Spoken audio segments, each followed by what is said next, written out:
Teadupoolest 2001. aastal Eesti võitis Eurovisiooni, eks ole. Ja see kuulus tandem, fantastiline tandem, kes tõi Eestile võidu 2001. aastal. Dave Benton ja Tanel Padar. Sul oli päris õudne särk seljas. Jaa, no ajad olid imelikud. Olid küll ja mul endale samasugune. Ma istsin teise pool teleekraani. Aga sa ostsid nagu minu järgi, jah? Ei, see oli ainus särk, mida müüdi.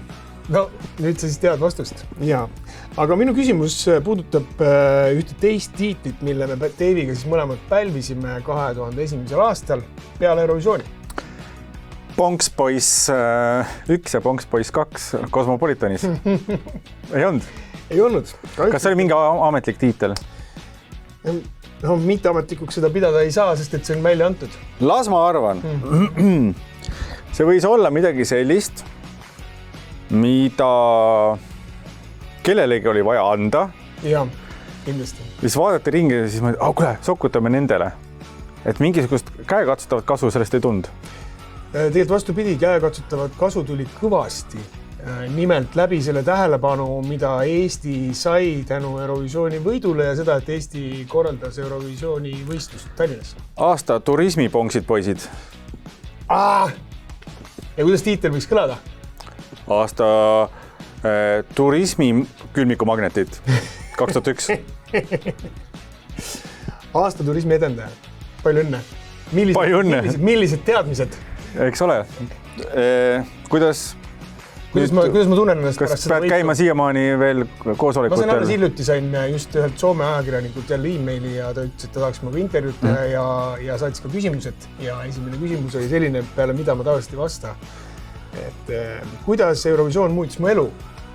Ja nüüd ma küsingi sinu käest, et kuidas turismi edendaja auhind muutis minu ja teid elu?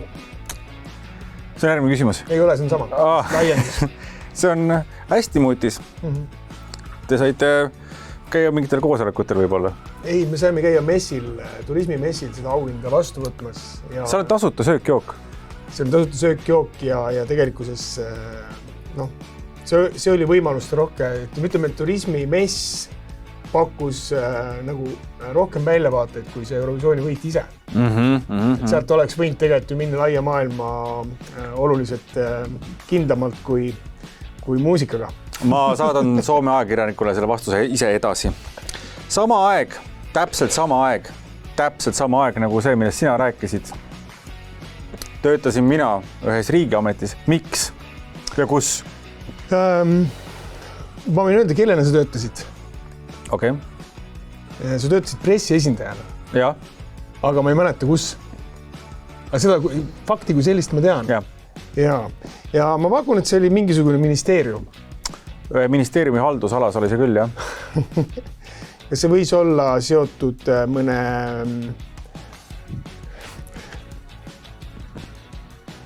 sünnitusmaja. Nagu? See ministeerium. Perekonnaseisuameti ministeerium. Siseministeerium, näed nagu sisse. Ja seal all oli politsei. Ja see oli just nimelt. Ma olin seal. Ja samal ajal, kui Eestis toimus sama Eurovisioon, siis see ürituse õhtu, siis ma istusin Siseministeeriumis ja siis ma nägin, kuidas snaiprid läksid välja tööle. Läksid katuste peale laiali, üle terve Tallinna. Et kui midagi asi oleks juhtunud, siis oleks kohe... Seda on selles mõttes hea teada, et meie mõlema elu highlight oli ära 2001. aastal, et edaspidi on läinud kõik ainult allamäge.